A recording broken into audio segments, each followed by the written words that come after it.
अस्सलामुअलैकुम जी। आज का व्लॉग जो है वो स्टार्ट होता है बच्चों की शॉवर लेने से। उसके बाद मैंने इनको प्रिपेयर किया, इनको ऑयलिंग की। और आइजल को ना ऑयलिंग करना सबसे टफ़ है। मतलब ऑयलिंग क्या, कॉम करना दुनिया का सबसे टफ़ तरीन काम है, क्योंकि आइजल कॉम नहीं करवाती।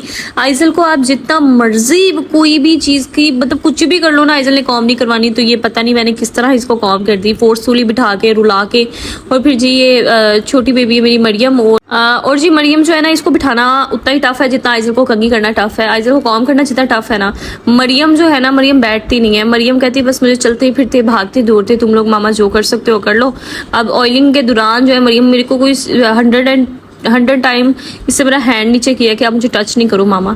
लेकिन मैं कहती हूँ कि कितना प्यारा टाइम है ये। हम लोगों का भी एक टाइम था जब अम्मी हमें खींच खींच के बिठा के, जैसे आज मैं इनके साथ कर रही हूँ, पकड़ पकड़ के अम्मी हमें ऑयलिंग किया करती थी, कॉम किया करती थी। आज मैं कर रही हूँ तो मुझे रियलाइज़ हो रहा है किधर चला गया वो वक्त, और कितनी जल्दी वो वक्त चला गया जब हम स्कूल जाते थे। अम्मी हमें बिठाती थी फोर्सफुली, हम लोग भी भागते थे कि हमने नहीं करनी कॉम। लेकिन आज अब हम खुद उस पोजीशन पे हैं तो रियलाइज़ होता है कि मतलब आज हम लोग भी माँ बन गए हैं और हम लोग को भी वो सारे एहसास हैं कि बच्चे। ये मैं बच्चों के लिए और हमारा ब्रेकफास्ट बना रही थी, और कुछ वीडियो मैंने बना ली है, कुछ जो है वो स्किप हो गई है। पराठा बनाते वक्त मुझे याद आया कि आज हम कितने एक्सपर्ट हो गए हैं चीज़ें बनाने में। पहले मुझे याद है मेरी बड़ी सिस्टर ने फर्स्ट टाइम जब पराठा बनाया, मेरे अबू हयात थे तब, तो अम्मी कहते हैं तुमने ये क्या बनाया है, ये कोई पराठा है? और रात के टाइम कौन पराठा बनाता है? तो मुझे याद है कि मेरी बड़ी सिस्टर ने ना वो पराठा अब्बू को दिया, और ऑनेस्टली स्पीकिंग मेरे अब्बू ने इतने प्यार से खाया। हालांकि वो इतना क्रिस्पी था और इतना मतलब अकड़ा हुआ पराठा था ना कि वो कोई नॉर्मल बंदा भी नहीं खा सकता, आपके मतलब दांतों के अंदर घुस जाएगा। वो इतना मतलब था क्रंची, कोई पापड़ से भी ज़्यादा तेज़ पराठा बनाया था। लेकिन मैं कहती हूँ कि माँ बाप का जो प्यार होता है ना, आपको वक्त के साथ जब आप अच्छी चीज़ें बनाते हो ना, फिर आपको ज़्यादा रियलाइज़ होता है कि अब हमें सब कुछ करना आता है, तो अब हम अपने माँ बाप को क्यों नहीं खिला सकते। शायद वक्त ऐसा आ जाता है, या टाइम की मैनेजमेंट में मसला आ जाता है, आपकी शादियाँ हो जाती हैं, फिर जब आप परफेक्ट हो जाते हो फिर सम टाइम माँ बाप ही नहीं रहते। अच्छा जी, इमोशनल हो गई मैं थोड़ा। एनी हाउ आज मेरा माइंड था भिंडियाँ बनाने का। तो जो है भिंडी को अम्मी ने मुझे बताया है कि 1 बाय 1 वॉश करते हैं ताकि जो भी मिट्टी है वो निकल जाए। इकट्ठे डाल के इकट्ठे नहीं निकालते। 4 टमाटर, 3 प्याज और 4 हरी मिर्चें या 3 ले लें अपने अकॉर्डिंग। प्याज भी अपने अकॉर्डिंग लीजिएगा। ये साइज़ जो है भिंडी का आपने रखना है छोटा। जितनी भिंडी नॉर्मल होगी ना, मतलब इससे बड़ा साइज़ होना तो उसमें नमक जो है ना वो अच्छे से मिक्स नहीं होता। फिर जी आपने इनको ना प्याज को भी बड़ा दरमियाना कटिंग करिएगा, ना ज़्यादा मोटा और ना ज़्यादा पतला। ऑयल डालें पैन में, इसको हीटअप होने दें। उसके बाद जी जैसे जैसे आपने मैं भिंडी फ्राई करके बनाती हूँ, मैं इसमें आधा चम्मच सॉल्ट डालूंगी। आधा चम्मच नहीं, आधे से कम डाल लूँगी थोड़ा। और ये है कि जितनी दफ़ा मैंने भिंडियाँ फ्राई करनी है ना, जितनी भी भिंडियाँ हैं, तो आपने उतनी दफ़ा ना इसमें थोड़ा सा नमक ज़रूर ऐड करना है ताकि फ्राई होते वक्त ना इसके अंदर नमक मिक्स हो जाए। उसके बाद आपने टमाटर छील के उनका छिलका उतार के फिश करके फेंक देना है, और आपने इनको कूट लेना है, ग्राइंड कर लें जैसे आपके लिए आसानी है। मैंने एक हाथ में मोबाइल पकड़ा हुआ था।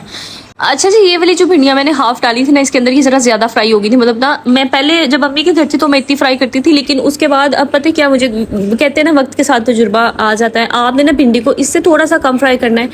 ये जो दूसरी वाली मैंने डाली है ना हाफ भिंडियाँ, ये देखिएगा आप जब फ्राई हो जाएंगी तो इतनी ही फ्राई करनी है। इसमें थोड़ा सा आपने एज़ यूजुअल सॉल्ट ऐड कर लेना है और इसको फ्राई करें, अच्छे से मिक्स कर दें।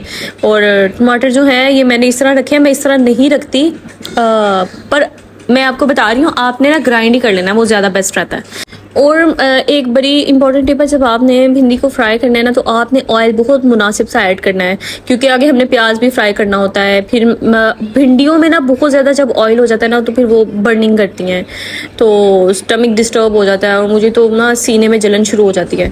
तो मैं ना बहुत थोड़े थोड़े ऑयल में चीज़ें फ्राई करती हूँ। और जो प्याज है ना, इसमें भी मैं अभी दिखा नहीं सकी आपको, भिंडियों को साइड पे करके दबा के अच्छी तरह उनका ऑयल अपनी जो है प्याज में ऐड कर लें, और बिल्कुल माइनर सा। और अगर आपको लगे कम है तो डाल लें अपने अकॉर्डिंग, जैसे अगर ज़्यादा खाते हैं तो ज़्यादा डाल लें, हम लोग कम खाते हैं। अच्छा जी, प्याज को फ्राई करते वक्त एक चीज़ का ध्यान रखिएगा कि प्याज को बिल्कुल नरम नहीं करना। प्याज को हल्का हल्का मतलब खरा खरा रखिएगा। बिल्कुल नरम अगर आप कर देंगे, क्योंकि हमने बाद में दम भी देना होता है, तो प्याज निकालने के बाद थोड़ी सी प्याज रखिएगा, उसमें टमाटर ऐड कर दें, हरी मिर्चें कटी हुई ऐड कर दें। स्पाइसेस अपने अकॉर्डिंग डाल लीजिएगा। मैं अपने अकॉर्डिंग डाल रही हूँ क्योंकि हमारी भिंडियाँ थोड़ी थी और हमारे घर ना स्पाइसेस बहुत कम खाए जाते हैं। अच्छा जी, आपने इसमें नमक, लाल मिर्च, हल्दी और सूखा धनिया डाल के ना इसको भून लेना है, और साथ ही थोड़ा सा ज़ीरा उसको हाथ में मैश करके अच्छी तरह, तो वो भी आपने इसके अंदर ऐड कर लेना है, वो आगे वीडियो में आ जाएगा और इससे बहुत अच्छा एक टेस्ट आता है। और एक मेरी प्रो टिप है, वो ये है कि मैं ना हमेशा भिंडियों में काली मिर्च ज़रूर इस्तेमाल करती हूँ, इसलिए अपने स्पाइसेस इस तरह के रखिएगा कि हरी भी इस्तेमाल हो जाए, लाल मिर्च भी इस्तेमाल हो जाए और काली मिर्च का भी इस्तेमाल हो जाए। अच्छा जी, जब आपके टमाटर बिल्कुल मैश हो जाएंगे अच्छी तरह से, फिर आपने प्याज डाल देना है और भिंडियाँ डाल देनी है, और कोशिश करना है इसको एक दफ़ा मिक्स कर दें अच्छी तरह, ताकि ये जो मसाला सारा हमने बनाया है ये अच्छी तरह मतलब मिक्स हो जाए भिंडी के साथ। फिर आपने इसको दम पे रख देना है, अच्छी खासी दम पे डालना है आपने इसको कम से कम 10 मिनट के लिए, क्योंकि हमारा प्याज भी थोड़ा खरा था और जो भिंडी है उसने भी जायके को एब्जॉर्ब करना है और नरम होना है, और टेस्ट के अकॉर्डिंग हमें अपनी चीज़ें चाहिए। अच्छा जी, ये मैंने आपको बताया था ब्लैक पेपर मैं यूज़ करती हूँ, तो आपने दम दे देना है 15 मिनट के लिए इतनी आग पे। उसके बाद जी भिंडियाँ खुद ही ऑयल छोड़ देंगी और खुद ही इतनी प्यारी सी लुक आ जाएगी। प्याज भी नरम होता है, खड़ा भी रहता है, मतलब खरा मतलब क्रंची नहीं रहता, नरम नरम रहता है, और भिंडी भी। और प्याज अपने अकॉर्डिंग डालिएगा, मैंने 3 डाले हैं, लेकिन मुझे हस्बैंड बाद में कह रहे थे तुमने प्याज ज़्यादा डाल दिए, तो आप अपने अकॉर्डिंग डाल लें जैसे आपको ईजी लगता है। उसके बाद जी शाम का टाइम हो रहा था, तो मेरी कोशिश थी मैं फ़्राइज़ बनाऊँ। अच्छा, मुझे याद है रमज़ान में जब हम लोग फ़्राइज़ बनाया करते थे ना, तो फ़्राइज़ जैसे 5 मिनट में हम लोग बना लेते थे। तो अदरवाइज़ जब नॉर्मल डेज़ में, मैं अपनी अम्मी के घर की बात कर रही हूँ, जब मैं अम्मी के घर पे होती थी तो मुझे किसी ने कहना ना फ़्राइज़ और पकोड़े बना दो, तो मुझे इतना मुश्किल काम लगता था। मैं कहती थी तौबा, इतना मुश्किल बाहर से ही मंगवा लें अम्मी, मेरे से तो नहीं बन रहे। लेकिन आज मेरे बच्चे हैं, उनके लिए मैं करती हूँ और मुझे पता भी नहीं लगता, मुझे टाइम जो है ना वो फिर आपको खुद रियलाइज़ होना स्टार्ट हो जाता है कि ये चीज़ें कितनी इंपॉर्टेंट है आपकी लाइफ में। आपके बच्चे एक हेल्दी मील अगर ले रहे हैं तो वो एक अच्छी ग्रोथ करेंगे, लेकिन अगर आप यही चीज़ें उनको बाज़ार से मंगवा के खिलाएं, ऑयल का आपको नहीं पता, कटिंग का आपको नहीं पता। यहाँ पे जब मैं बनाती हूँ मैं बहुत दफ़ा चीज़ों को वॉश करती हूँ, पोटैटोज़ को भी काटने से पहले भी हमने धोना है, बाद में भी धोना है, अनियन का भी यही हाल है। और इसमें आप जी बेसन ऐड करें, और आलूओं की मेरी प्रो टिप्स है ये है कि आपने बेसन ऐड करना है और उसमें थोड़ा सा मैदा ऐड करना है, नमक, दरदर मिर्च ऐड करनी है, हल्का सा ज़ीरा और लेमन भी ऐड करें। और वो मैंने नहीं किया, लेकिन बहुत अच्छे बने थे फिर भी, लेकिन मोस्ट प्रोबेबली उससे बहुत मज़ेदार बनते हैं। हल्का सा लेमन ऐड कर लें और ज़ीरा ऐड कर लें। और प्याज का जी ये है जी, प्याज में आपने बेसन ऐड करना है, और बेसन ऐड करना है, बेसन में आपने हल्का सा सॉल्ट ऐड करना है और दारा मिर्च ऐड करनी है, और हल्का सा ना समझ लें थोड़ा सा ऑयल बिल्कुल, और इसको ना आपने छोड़ देना है। फिर जी मुझे चाय की भी बहुत नीड हो रही थी, तो मैंने कहा साथ में चाय बनाऊँ, और चाय किसको पसंद नहीं होती। 1 कप चाय और 1000 बातें आप कर सकते हो इजीली अपने प्यारों के साथ बैठ के, और ये टाइम बड़ा प्रीशियस होता है। जब कभी संडे का दिन हो, आपके हस्बैंड्स घर पे हों, तो मेरी आप लोगों से रिक्वेस्ट है, कोशिश किया करें उनको एक ऐसा स्पेशल मोमेंट ज़रूर उस पूरे दिन में दिया करें जो उनको रियलाइज़ हो कि वो उनको बाहर नहीं मिलता, ताकि वो अपने घर से भी अटैच रहें और बाहर भी। सम टाइम ऐसे होता है कि हस्बैंड जो है वो इतना फ्रस्ट्रेटेड होते हैं बाहर से कि उनको घर में भी फिर वो फ्रस्ट्रेशन जो है वो निकल जाती है सम टाइम, फिर फीमेल्स भी वो उस तरह बॉदर नहीं कर पाती। तो बेहतर है कि घर में ज़रूर संडे की संडे कुछ ऐसा स्पेशल बनाया करें जिससे आप और आपके बच्चे और आपकी फैमिली बैठ के खाएं, उस टाइम को एंजॉय करें, उनको रियलाइज़ हो कि ये फैमिली टाइम है। तो जी फिर मैंने पकोड़े बनाए, पकोड़े टू गुड बने थे। ऑनेस्टली स्पीकिंग मैं आपको आवाज़ नहीं सुना सकती, इतने क्रिस्पी थे कि मतलब रखते रखते टूट रहे थे प्लेट में। जब मैंने रखे हैं ना तो साथ ही टूट रहे थे।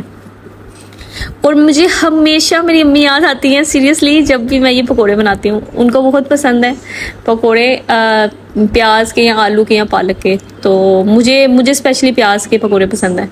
ये देखिएगा, मैं अभी आपको लुक दिखाऊंगी, आप देखें कितने क्रिस्पी बने हैं, एंड सीरियसली टू गुड थे। मतलब मुझे ऐसा लगता है पकोड़े बनाने में मैं एक्सपर्ट हो चुकी हूँ, इतने मज़ेदार। पहले मेरे से इतने मोटे मोटे पकोड़े बनते थे ना जो बिल्कुल नहीं पसंद आते थे मुझे, नरम और मोटे। अब बहुत मज़ेदार बनाती हूँ मैं, शुक्र है अल्लाह का। ये मेरी मदर इन लॉ को सारा जाता है ये वाली जो फ्राइड चीज़ें ना, ये मैंने उनसे सीखी थी मतलब बनानी, स्पेशली जो पकोड़े हैं। फ्राइज़ तो मेरी घर से भी अच्छी थी। आप ज़रा बड़ा करीब से आके पकौड़ों की शक्ल देखें और इसकी रेसिपी को फॉलो करें एंड इंजॉय योर टी। आप भी बनाएं और खाएं। शाम को ना मेरा मूड थोड़ा सा स्विच हुआ था, तो मुझे जहान कह रहे थे आओ मैं तुम्हें बाहर लेके जाता हूँ, लेकिन हमारे साथ हुआ क्या कि जो है जहान वो पर्स घर ही भूल गए और हम लोग घूम फिर के वापस आ गए, कुछ खाया पिया ही नहीं। और इसी के साथ ही मेरा व्लॉग होता है ख़त्म। अगर आपको अच्छा लगा हो do like, subscribe and share. जाते जाते बेल आइकन को ज़रूर प्रेस करिएगा और अपना ध्यान रखें बहुत बहुत। अल्लाह हाफिज़।